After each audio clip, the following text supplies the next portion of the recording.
വിഷുവിന് മുന്നോടിയായി ഒരു ഗഡു ക്ഷേമ പെൻഷൻ അനുവദിച്ച് ധനകാര്യ വകുപ്പ്. മന്ത്രിയുടെ ഓഫീസാണ് ഇക്കാര്യം അറിയിച്ചത്. സാമൂഹ്യ സുരക്ഷ ക്ഷേമനിധി പെൻഷൻ ഗുണഭോക്താക്കൾക്ക് ഏപ്രിൽ മാസത്തെ പെൻഷനാണ് വിഷുവിന് മുമ്പ് വിതരണം ചെയ്യുന്നത്.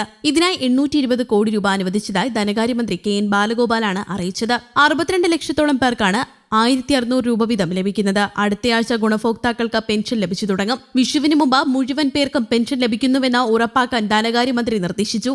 26 ലക്ഷത്തിലേറെ പേർക്ക് ബാങ്ക് അക്കൌണ്ടിൽ തുകയെത്തും. മറ്റുള്ളവർക്ക് സഹകരണ ബാങ്കുകൾ വഴി വീട്ടിലെത്തി പെൻഷൻ കൈമാറും. 8.46 ലക്ഷം പേർക്ക് ദേശീയ പെൻഷൻ പദ്ധതിയിലെ കേന്ദ്രവിഹിതം കേന്ദ്ര സർക്കാരാണ് നൽകേണ്ടത്. ഇതിനാവശ്യമായ 24.31 കോടി രൂപയും സംസ്ഥാനം മുൻകൂർ അടിസ്ഥാനത്തിൽ അനുവദിച്ചിട്ടുണ്ട്.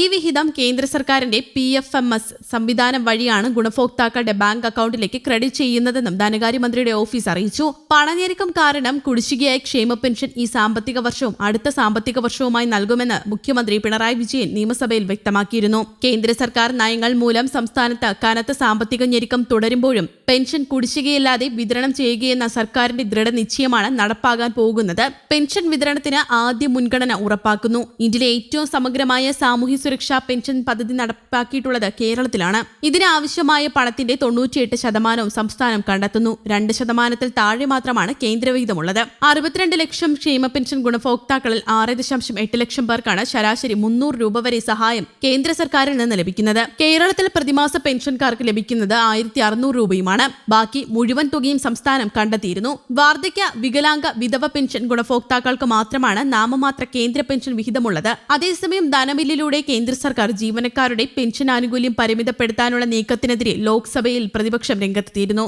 എന്നാൽ UPA സർക്കാരിന്റെ കാലത്ത് 6ാം ശമ്പള കമ്മീഷൻ നൽകിയ ശുപാർശ നിയമയുദ്ധം അവസാനിച്ച സ്ഥിതിക്ക് 16 വർഷങ്ങൾക്ക് ശേഷം നടപ്പാക്കുകയാണ് ചെയ്തതെന്ന് ധനമന്ത്രി നിർമ്മല സീതാരാമൻ മറുപടി നൽകി. KC വേണുഗോപാലും NK പ്രേമചന്ദ്രനുമാണ് വിഷയം ഉന്നയിച്ചത്. പുതിയ ഭേദഗതി അനുസരിച്ച് ശമ്പള കമ്മീഷൻ ശുപാർശകളുടെ ആനുകൂല്യം നേരത്തെ വിരമിച്ച കേന്ദ്ര ജീവനക്കാർക്ക് ലഭിക്കില്ല. ശുപാർശകൾ നടപ്പാക്കിയ ശേഷം വിരമിക്കുന്നവർക്ക് ആനുകൂല്യം ലഭിക്കൂ. ധനബില്ലിന്റെ മറവിൽ ഇത്തരമൊരു ഭേദഗതി കൊണ്ടുവരുന്നതിനെയാണ് വേണുഗോപാലും പ്രേമചന്ദ്രനും ചോദ്യം ചെയ്തത്. പെൻഷൻ അർഹരായവരെ തരംതിരിക്കാനുള്ള നിർദ്ദേശത്തിന് പിന്നിലെ ഗൂഢലക്ഷ്യം സർക്കാർ വ്യക്തമാക്കണമെന്നും വേണുഗോപാൽ ആവശ്യപ്പെട്ടിരുന്നു. ധനമന്ത്രി കൊണ്ടുവന്ന ഭേദഗതിക്കെതിരെ പ്രേമചന്ദ്രൻ ഭേദഗതി നൽകുകയും ക്രമപ്രശ്നം ഉന്നയിക്കുകയും ചെയ്തു. പെൻഷൻ ചട്ടങ്ങൾ ധനബില്ലിന്റെ പരിധിയിൽ വരുന്നതല്ലെന്നും ഇത്തരത്തിൽ അവതരിപ്പിക്കുന്നത് ഭരണഘടനാ വിരുദ്ധമാണെന്നും പ്രേമചന്ദ്രൻ ചൂണ്ടിക്കാട്ടി. ശമ്പള കമ്മീഷൻ ശുപാർശകൾ എന്നു മുതൽ നടപ്പാക്കണമെന്ന് തീരുമാനിക്കാനുള്ള വിവേചനാധികാരം കേന്ദ്രത്തിന് നൽകുന്ന ഭേദഗതി പിൻവാതിൽ നിയമനിർമ്മാണമാണെന്നും പ്രേമചന്ദ്രൻ കൂട്ടിച്ചേർത്തു. അതേസമയം കേരളത്തിൽ വിവിധ മേഖലകളിലുള്ള തൊഴിലാളികളുടെ ക്ഷേമത്തിനായി രൂപീകരിച്ച ക്ഷേമനിധി ബോർഡുകൾ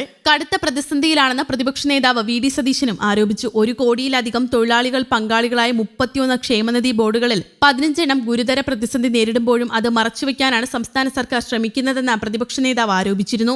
ധനമന്ത്രി പുറത്തുവിട്ട കണക്കനുസരിച്ച് 2200 കോടി രൂപയോളം വിവിധ ബോർഡുകൾക്ക് പെൻഷൻ കുടിശ്ശികയായി നൽകാനുണ്ട്. 45 ലക്ഷത്തോളം തൊഴിലാളികളെ നേരിട്ട് ബാധിക്കുന്ന തരത്തിൽ ക്ഷേമനിധി ബോർഡുകൾ പൂട്ടുന്ന അവസ്ഥയിലേക്ക് പോകുകയാണെന്നും അദ്ദേഹം പറഞ്ഞു. 1392 കോടി രൂപയാണ് കെട്ടിട നിർമ്മാണ തൊഴിലാളി ക്ഷേമനിധി ബോർഡിന് കുടിശ്ശിക വരുത്തിയിട്ടുള്ളതെന്നും അദ്ദേഹം വ്യക്തമാക്കി.